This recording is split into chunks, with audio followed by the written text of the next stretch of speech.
नमस्कार आदाब दोस्तों। तो चलिए आज फिर हम आप लोगों के लिए लाए हैं देश और दुनिया की तमाम ताजा बड़ी खबरें, ब्रेकिंग न्यूज, हेडलाइंस, एक एक करके तमाम बड़ी खबरें आपके सामने रखेंगे। सबसे पहली और बड़ी खबर में आपको बताएंगे दोस्तों कि कांग्रेस पार्टी के लिए तेलंगाना से अच्छी खबर सामने आ रही है। मोदी सरकार के खिलाफ लाए अविश्वास प्रस्ताव के समर्थन में कांग्रेस पार्टी के लिए बहुत अच्छी खबर है। आप इस खबर को देख सकते हैं दोस्तों। सिर्फ 8 दिन के अंदर केसीआर यानी कि बीआरएस पार्टी अब कांग्रेस के समर्थन में उतर गई है। संसद के मानसून सत्र का 5वां दिन भी हंगामेदार रहा। इस बीच लोकसभा अध्यक्ष ओम बिरला ने कांग्रेस सांसद गौरव गोगोई द्वारा सरकार के खिलाफ लाए गए अविश्वास प्रस्ताव को चर्चा के लिए स्वीकृति दे दी है।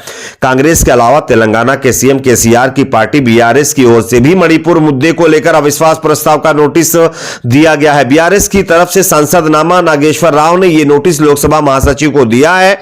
8 दिन पहले केसीआर की पार्टी बीआरएस कांग्रेस की अगुवाई वाले गठबंधन यानी इंडिया से परहेज कर रही थी। वहीं अब कांग्रेस के साथ संसद में मोदी सरकार के खिलाफ लड़ाई में शामिल हो गई है। यह अपने आप में कांग्रेस पार्टी के लिए बहुत अच्छी खबर है। इसे संयोग या राजनीतिक प्रयोग कहा जा सकता है। 5 साल पहले भी जब जुलाई 2018 में मोदी सरकार के खिलाफ पहला अविश्वास प्रस्ताव आया था, तब चंद्रबाबू नायडू की पार्टी डीटीपी के साथ सांसद ने उसे पेश किया था और केसीआर की पार्टी के सभी सांसदों ने अविश्वास प्रस्ताव पर वोटिंग से खुद को बाहर रखकर मोदी सरकार का बचाव किया था। लेकिन इस बार खुद टीआरएस पार्टी के नेताओं ने कांग्रेस के समर्थन में आकर के मोदी सरकार के खिलाफ अविश्वास प्रस्ताव का नोटिस लोकसभा महासचिव को सौंप दिया है। यह अपने आप में बीजेपी की चिंता बढ़ा देने वाली खबर सामने आ रही है। बात करेंगे अगली खबर की जो कि सामने आ रही है दोस्तों।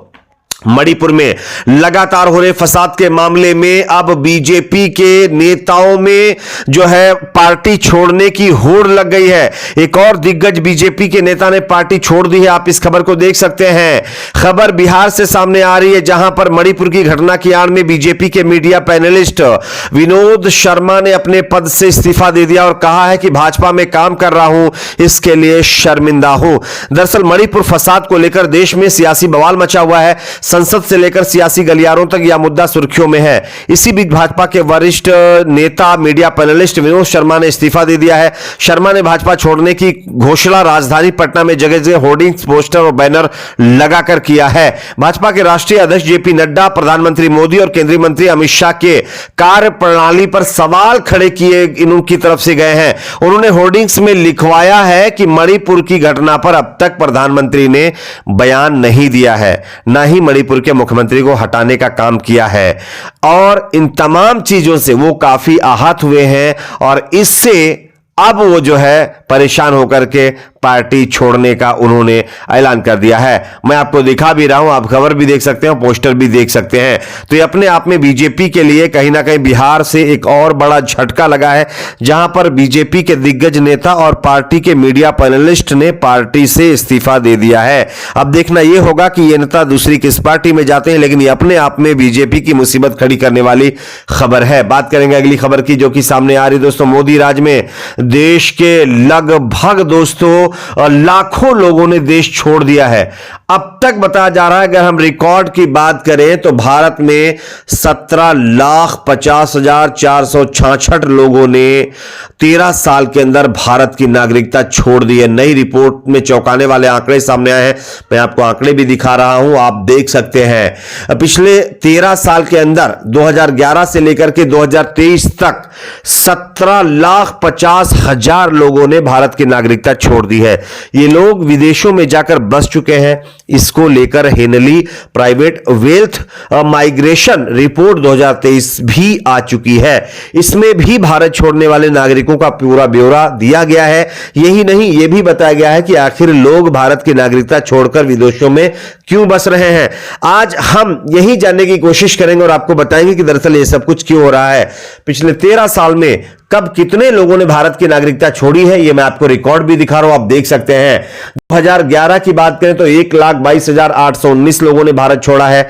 2012 में 1,20,923 लोगों ने भारत छोड़ा है। 2013 में 1,31,405 लोगों ने भारत छोड़ा है। 2014 में 1,29,328 लोगों ने भारत छोड़ा है।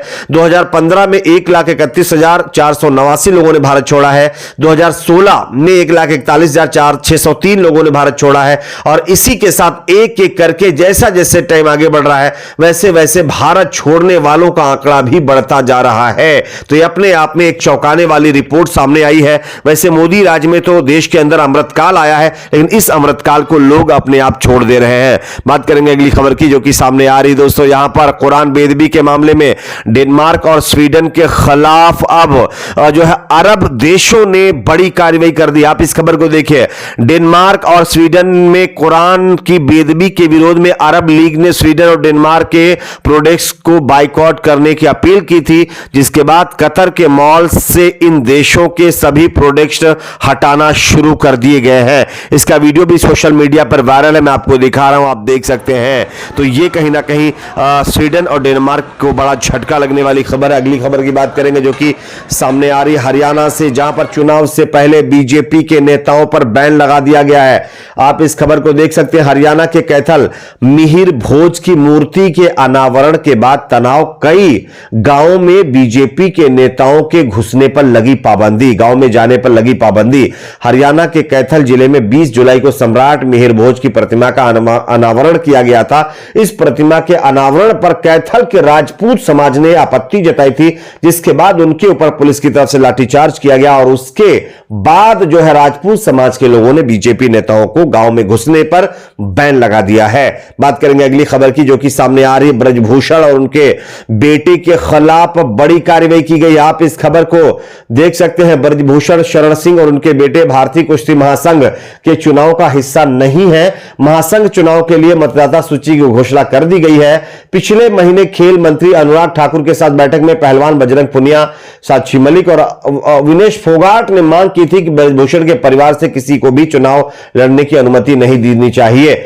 उन्हें यह तय करने में भी हिस्सेदारी देने का वादा किया गया था कि अध्यक्ष, महासचिव और कोषाध्यक्ष के प्रमुख पदों पर कौन बैठेगा। और अब खबर आ रही है कि ब्रजभूषण के खिलाफ इस मामले पर कार्रवाई की गई है। ब्रजभूषण शरण और उनके बेटे WFI निर्वाचन मंडल से बाहर कर दिए गए हैं। बात करेंगे अगली खबर की जो कि सामने आ रही है कर्नाटक से, जहां पर कर्नाटक के सीएम सिद्धारमैया ने एक बार फिर यूनिफॉर्म सिविल कोड कानून को लेकर के मुसलमानों के समर्थन में बयान दिया है। आप इस खबर को देख सकते हैं दोस्तों। कर्नाटक के मुख्यमंत्री सिद्धारमैया ने समान नागरिक संहिता पर all India Muslim personal law board से कहा है कि उनकी सरकार पूरी तरह से अल्पसंख्यकों के साथ खड़ी है और वो केंद्र सरकार को किसी के दमन की इजाजत नहीं देंगे। इसके साथ ही सीएम सिद्धारमैया ने AIMPLB के प्रतिनिधियों के साथ मुलाकात में कहा है कि केंद्र सरकार केवल अगले साल होने वाले चुनाव को देखते हुए UCC का बखेड़ा खड़ा कर रही है और हम ऐसा होने नहीं देंगे। यानी कि all India Muslim personal law board के लोगों की मुलाकात पर सिद्धारमैया ने मुसलमानों के समर्थन में बयान दिया, UCC के खिलाफ बयान दिया। आपकी क्या राय जरूर बताएं। वीडियो को लाइक शेयर, चैनल को सब्सक्राइब जरूर करें।